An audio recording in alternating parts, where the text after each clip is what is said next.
Hi Vichabari, welcome back to the channel Shipra Mishra. This is Shipra Mishra and I hope you guys are doing fine and I wish you a very happy new year. So बच्चों, आज हमारे साल का सबसे पहला video मैं आपके लिए लेकर आई हूँ। मैं आपको बताना चाहती हूँ कि मैंने कुछ दिन पहले एक वीडियो अपने चैनल पे डाला था जहाँ पर मैंने आपको ये बताया था कि नोटिस का जो फॉर्मेट है क्या उसे बदल दिया गया है। अब वो जो वीडियो था उसमें मुझसे एक गलती हो गई और गलती ये हो गई कि मैंने मार्किंग स्कीम नहीं शो की। अब क्योंकि मैंने मार्किंग स्कीम शो नहीं की तो उसके चलते बहुत सारे स्कूल टीचर्स, बहुत सारे ट्यूशन टीचर्स और बहुत सारे बच्चों में कंफ्यूजन आ गया।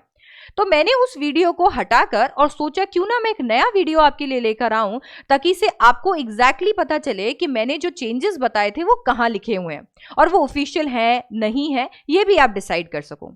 जैसे कि इस चैनल का ऑलरेडी मोटो रहता है कि हम यहाँ पर ऐसा कोई कंटेंट नहीं डालते जिसके लिए हमारे पास कोई बुनियाद ना हो। जब तक कोई अथॉरिटी किसी चीज को कंफर्म नहीं करती है इस चैनल पे वो चीज नहीं आती है। अगर कहीं पे ऑफिशियल पेपर्स में कुछ लिखा हुआ है तभी इस चैनल पर उसकी वीडियो बनती है। ये चैनल बिल्कुल भी आपके लिए क्लिकबेट कंटेंट नहीं लेकर आता है जिसमें या तो थंबनेल में कुछ और हो और वीडियो के अंदर कुछ और। ये चीज मैं पर्सनली चेक करती हूँ और इस चैनल को मैं पर्सनली मैनेज करती हूँ। तो इसके लिए मैं आपको बता सकती हूँ कि यहाँ पर अगर कोई चीज में बदलाव नहीं होगा, अगर किसी चीज की मेरे पास कोई बुनियाद नहीं होगी तो इस चैनल पे मैं वीडियो नहीं लाऊंगी। आप में से बहुत सारे लोग इस चीज को सुन के देख के बेचैन हो गए थे कि चैनल पे वीडियो हट गई है तो शायद इन्फॉर्मेशन गलत होगी। अगर इन्फॉर्मेशन गलत होती तो चैनल के ऊपर वीडियो आती ही नहीं। बट अब क्योंकि मैं कंफ्यूजन को क्लियर करना चाहती हूँ, क्योंकि चैनल का इकलौता मोटो ये है कि बच्चे बच्चे तक ये चैनल पहुंचे और सब लोग इंग्लिश को प्रिपेयर कर सकें, क्योंकि मुझे पता है आपके कोर सब्जेक्ट्स बहुत ही ज़्यादा आपको प्रेशराइज करते हैं और इंग्लिश मैं चाहती हूँ कि कम से कम आपका जो भी उसको लेकर प्रेशर है आप उससे रिलीफ रह सको, रिलैक्स रह सको। So yes, that's the entire motto and that is why मैं चाहूंगी सारे के सारे स्कूल टीचर्स, ट्यूशन टीचर्स, बच्चे जो कि इस वीडियो को देख रहे हैं प्लीज इसे ज्यादा से ज्यादा बच्चों तक पहुंचाइएगा। एंड ऑल्सो मैं चाहूंगी कि सारे के सारे सीबीएसई टीचर्स, सीबीएसई खुद अगर इस वीडियो को देख रहे हैं तो प्लीज हमें क्लैरिटी दीजिएगा, जो कि मैं at the end of the video वापस से आपसे अर्ज करूंगी, क्योंकि नेचुरली आप लोग हमें ज्यादा बेटर तरीके से मार्गदर्शन कर सकते हैं। मैं इस चैनल के माध्यम से कोशिश करती हूँ कि ज्यादातर बच्चों तक पहुंच पाऊं और अगर आप हमें गाइड करेंगे तो हम सही इंफॉर्मेशन को हर बच्चे तक पहुंचा पाएंगे। सो विद दैट डिस्क्लेमर अब हम हमारे वीडियो को शुरू करते हैं। मार्किंग स्कीम क्या होता है सबसे पहले उससे शुरुआत करती हूं ताकि आपको समझ में आए कि ये वीडियो किस डायरेक्शन में जा रहा है। तो सबसे पहले आपको बताती हूं कि जब भी आप अपना पेपर देते हैं, कोई भी एग्जाम लगता है तो कोई भी एग्जाम के लिए एक आंसर की रिलीज की जाती है। जब एग्जाम एमसीक्यूज होते हैं तो उसमें बेसिक आंसर की रिलीज कर दी जाती है जिसमें ऑप्शंस के जो करेक्ट आंसर्स होते हैं वो मेंशन्ड होते हैं, जिसकी मदद से अगर वो कंप्यूटर से चेक हो रहा है तो बात अलग है, अदरवाइज अगर कोई उसे पर्सनली चेक कर रहा है तो वो उसे चेक करते हैं। वैसे ही अगर सब्जेक्टिव पेपर होते हैं तो एक ऐसी मार्किंग स्कीम रिलीज की जाती है जिससे एक यूनिफॉर्मिटी से पूरे के पूरे नेशन के अंदर पेपर की चेकिंग हो सके। ये हर कंपेटिटिव एग्जाम और हर एग्जाम के लिए किया जाता है। इसी को हम मार्किंग स्कीम कहते हैं, जिसके अंदर करेक्ट आंसर्स दिए जाते हैं और इसके साथ साथ में ये तक बताया जाता है कि किस चीज के कितने नंबर मिलेंगे, कहाँ 1 नंबर मिलना चाहिए, कहाँ 1.5 नंबर मिलना चाहिए, कहाँ 2 नंबर मिलने चाहिए, कहाँ मिलने ही नहीं चाहिए, कहाँ आधा नंबर मिलना चाहिए, ऐसा सब कुछ बताया जाता है। अब इंग्लिश के पेपर में तो ये बहुत ही ज़्यादा ज़रूरी हो जाता है क्योंकि हर बच्चे का आंसर डिफरेंट होता है।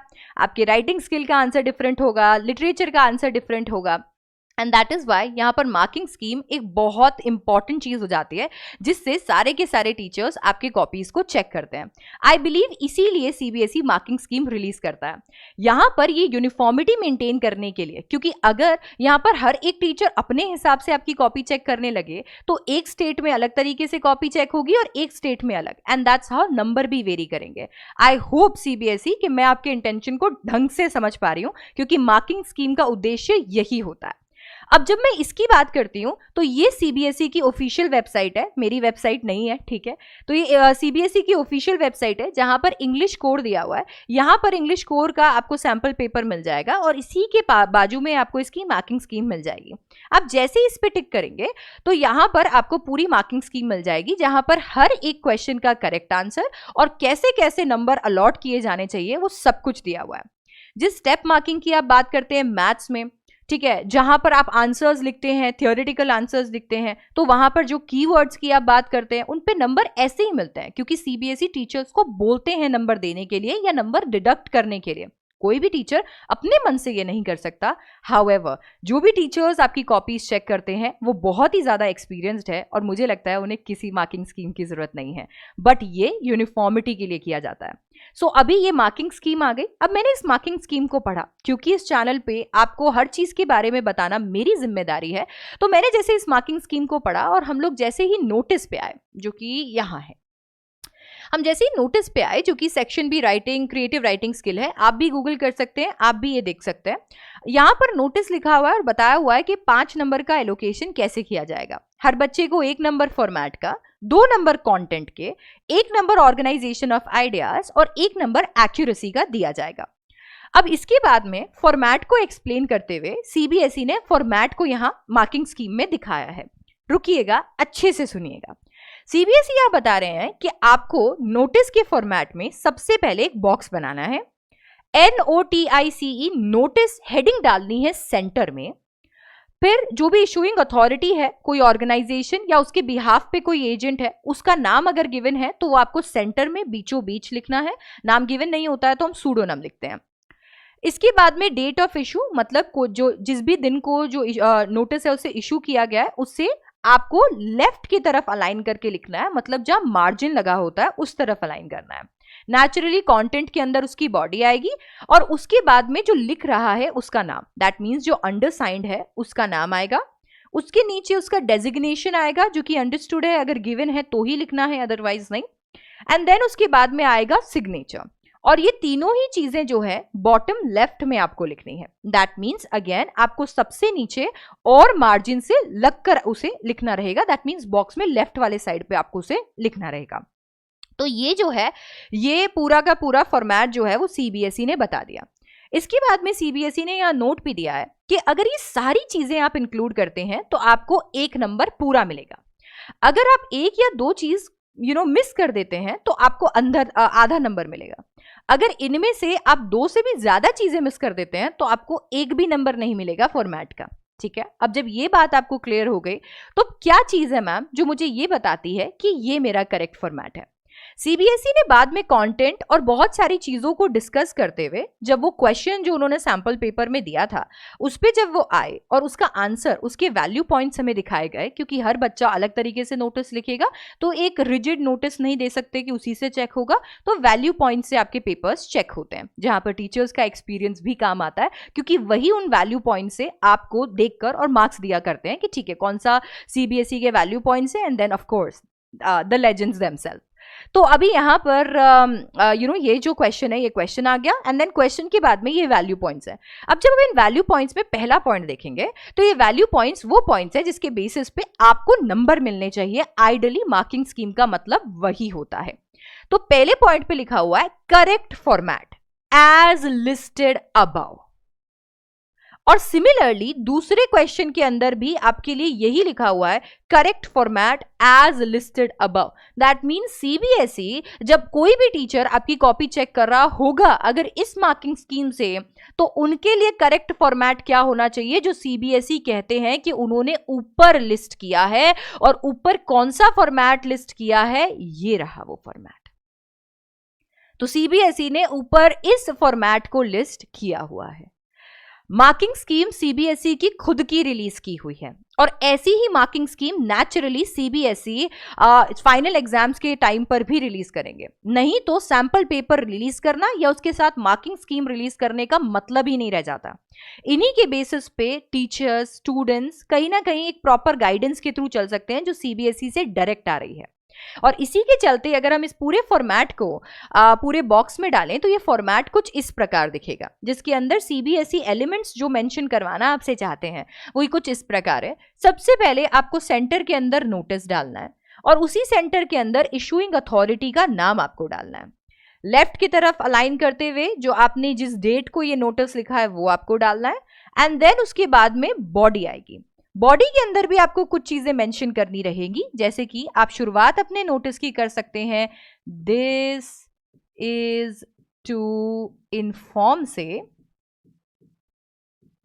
इसके बाद में आप इवेंट के बारे में बता सकते हैं, आप ऑर्गेनाइजर्स के बारे में बता सकते हैं जो कि सीबीएसई को चाहिए ही चाहिए। ओके, वैल्यू पॉइंट्स चेक करेंगे तो आपको पता चलेगा। तो इवेंट के बारे में बताना है, ऑर्गेनाइजर्स के बारे में बताना है, आपने यहां पर डिटेल्स देनी है। ठीक है, तो आपने यहाँ पर डिटेल्स देनी है जिसमें आपके डेट, टाइम, वेन्यू, ये आपका सारा आ जाएगा। ठीक है, इवेंट बता दिया, ऑर्गेनाइजर बता दिया, डिटेल्स बता दिया, आप उनसे क्या करवाना चाहते हैं ये भी बहुत इंपॉर्टेंट है। ये देखिए, ये अपने मन से नहीं बता रही हूं, यहां पर अगर आप देखेंगे तो वैल्यू पॉइंट में दिख जाएगा। ठीक है, ये सब कुछ आपको यहां पर देखने को मिल जाएगा। करेक्ट फॉर्मेट के बाद में डिटेल्स दे दिया, जो भी इंफॉर्मेशन रिक्वायर्ड है, and then you have to line with reference to undersigned. That is very important that you need to mention. So आपने डिटेल्स जितनी भी है वो बता दी, एंड देन आप लोगों से क्या करवाना चाहते हैं, दी एक्शन जो है वो आपने बता दिया यहाँ पे, जो भी आप एक्शन चाहते हैं, जो भी लोगों से करवाना चाहते हैं।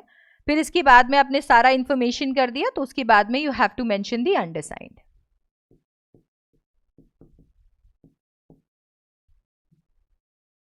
ओके, सो बेसिकली ये कुछ ऐसी चीजें हैं जो सीबीएसई ने अपने वैल्यू पॉइंट्स में दी हैं, जो कि चेक किया जाएगा जब आप नोटिस का कंटेंट चेक करेंगे। इसके बाद में फिफ्थ उन्होंने बोला है कि नाम दिखना है उस इंसान का जो इस नोटिस को लिख रहा है। सिक्स्थ, डेजिग्नेशन यानी कि पोजीशन, कौन से पोजीशन पे वो पर्सन है जो इस नोटिस को रिलीज कर रहा है, एंड देन फाइनली उसके सिग्नेचर, बिकॉज बिना सिग्नेचर के शायद वो ऑफिशियल ना माना जाए। तो इसके लिए 7 चीजें आपको मेंशन करनी है along with the 8th one which is the box itself. आपको बॉक्स भी बनाना पड़ेगा क्योंकि वो भी फॉर्मेट का हिस्सा है। अगर आप बॉक्स को मिस कर देंगे तो आधा नंबर कट जाएगा।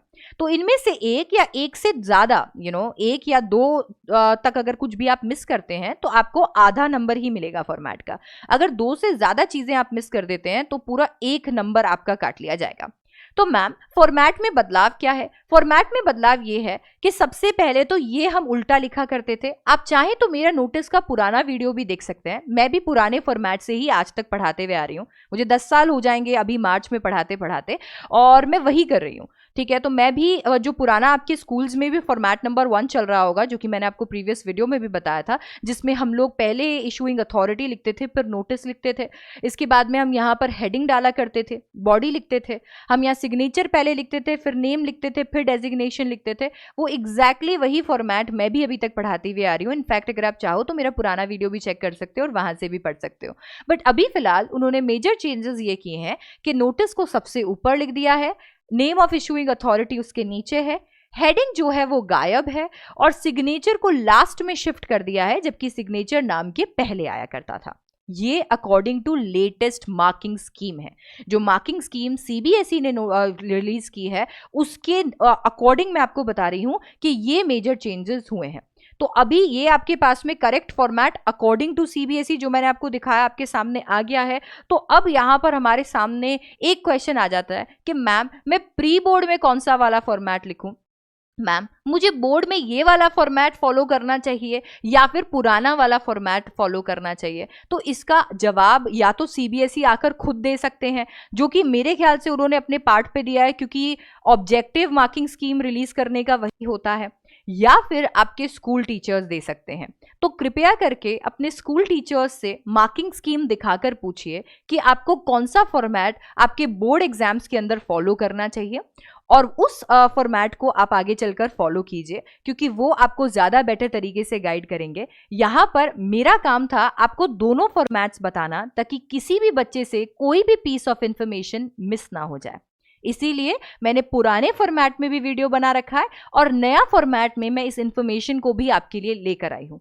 एक बार अपने स्कूल टीचर्स से ज़रूर कंफर्म कीजिएगा, और मुझे भी कमेंट सेक्शन में बताइएगा कि आप पुराना या फिर नया फॉर्मेट फॉलो कर रहे हैं। अपने स्कूल टीचर्स से कंफर्म करके बताइएगा, ताकि हम लोग भी आगे चलकर वही चीज़ फॉलो करें। That's pretty much it for this video. I think इस वीडियो में अब मैंने ज़्यादा क्लैरिफिकेशन आप लोगों को दे दिया है, और सबको समझ में आ गया होगा कि मैं क्या कहना आपसे चाहती थी। आप भी मार्किंग स्कीम को चेक कर सकते हैं सीबीएसई की ऑफिशियल वेबसाइट पे जाके, and that's pretty much it. Thank you so much इस वीडियो को देखने के लिए। आई होप ये चैनल अपने ऑब्जेक्टिव को पूरा कर पा रहा है, और थैंक यू सो मच ढेर सारा प्यार दिखाने के लिए 2022 में। उम्मीद करती हूँ कि आप इसी तरीके से मुझे सपोर्ट करते रहेंगे 2023 में भी, एंड ईयर्स जो कि हमारे सामने आ रहे हैं। And with that, I will have to go now and I'll see you in the next one. Don't forget to like, share and subscribe. अपने फ्रेंड्स के साथ ज़रूर शेयर कीजिएगा क्योंकि फॉर्मेट एक नंबर का है जैसे कि मैंने आपको बताया. अपने टीचर्स के साथ ज़रूर शेयर कीजिएगा ताकि वो मुझे और आपको गाइड कर सके. एंड चैनल को सब्सक्राइब कर दीजिएगा मोर सच वीडियोज़ के लिए और इंग्लिश एकदम धांसू तरीके से पढ़ने के लिए so that you can crack your 2023 exams with 100% marks. So I will see you in the next one. Bye bye Avengers. I love you.